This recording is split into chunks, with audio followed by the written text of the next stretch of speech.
we need to change tack by looking at the recent development from the presidency, where the presidency itself says that it would be unfair to criticize the government for not doing anything to free the kidnapped victims of the Abuja-Kaduna train.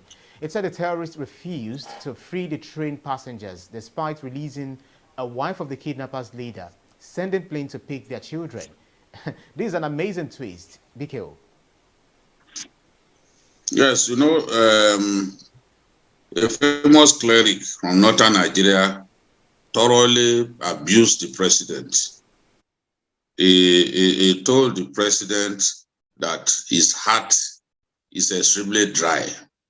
He described him as an unfeeling president and wondered whether if President Buhari's children or his wives were among the train victims, that he wouldn't do his best to have them freed.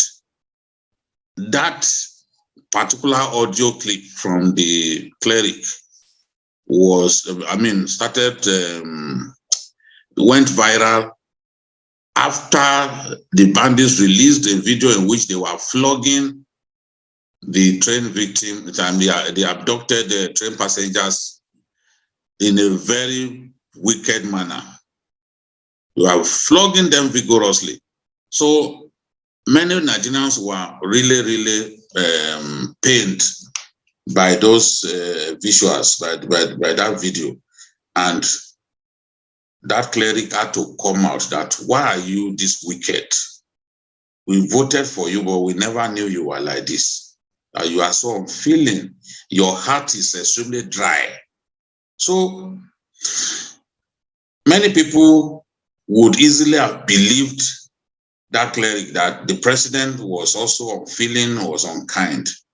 But the interview that Garuba Shehu granted to the BBC Hausa service, I'm sure that even that one, the choice of BBC Hausa service was a carefully made one as to address the remarks made by that Muslim cleric, because he spoke in Hausa and he was extremely harsh in his criticism of the president. I've never seen anybody that harsh on the president in terms of the kinds of words that he used to describe the president.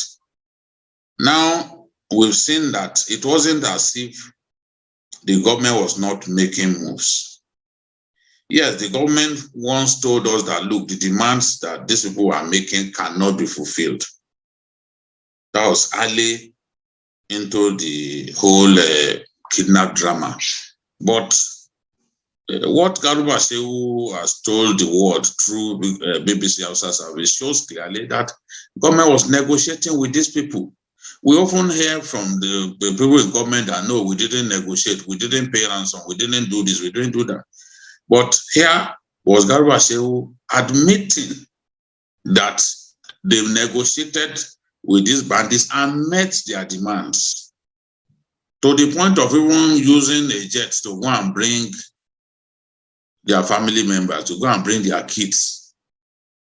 The wife of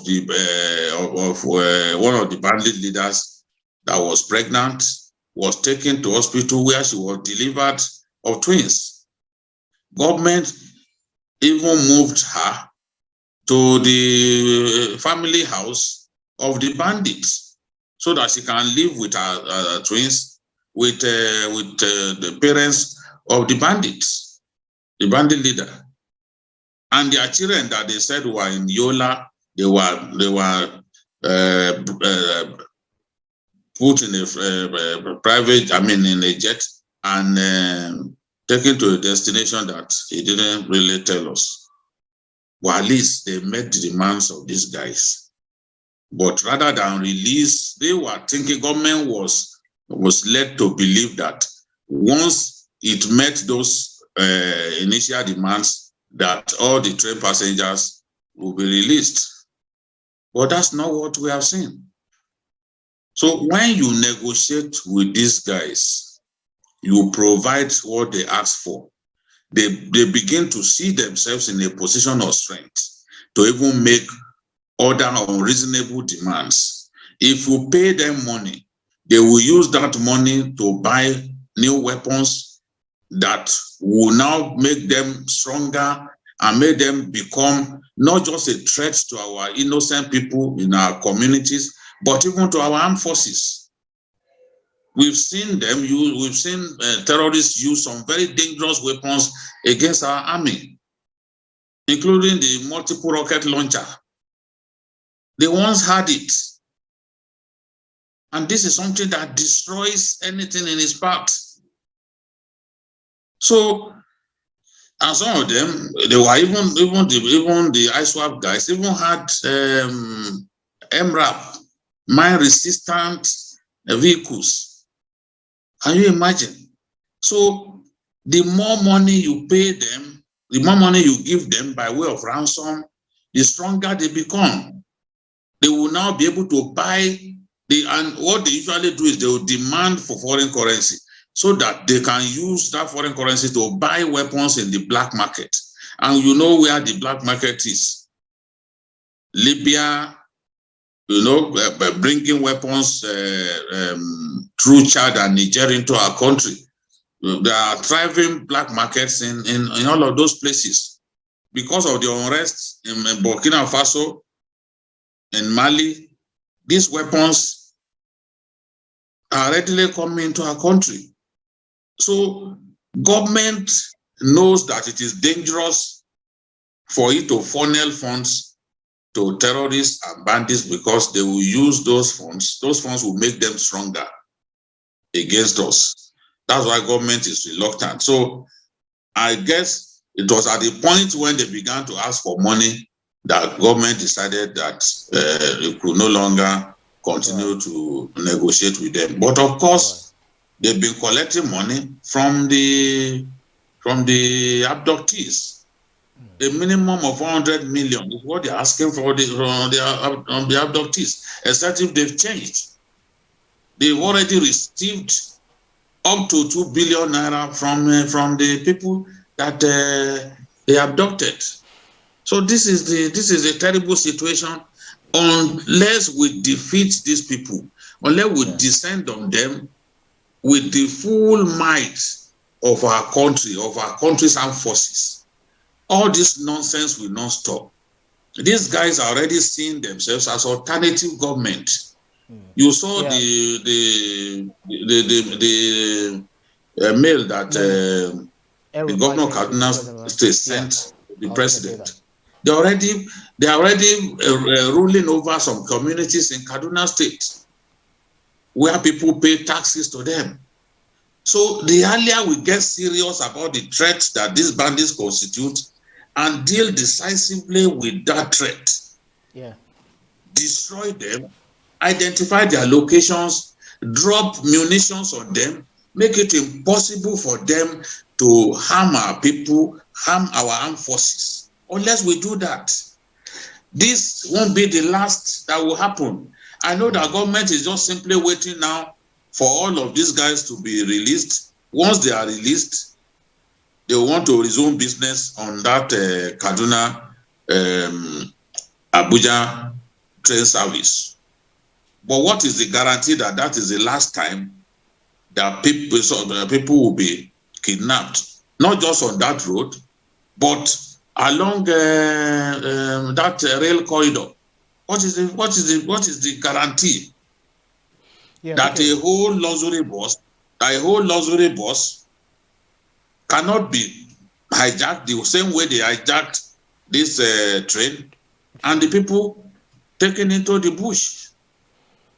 It is how we respond to these matters that will determine whether in the coming years Nigerians will be able to live happily in their country without the threats that bandits and terrorists constitute.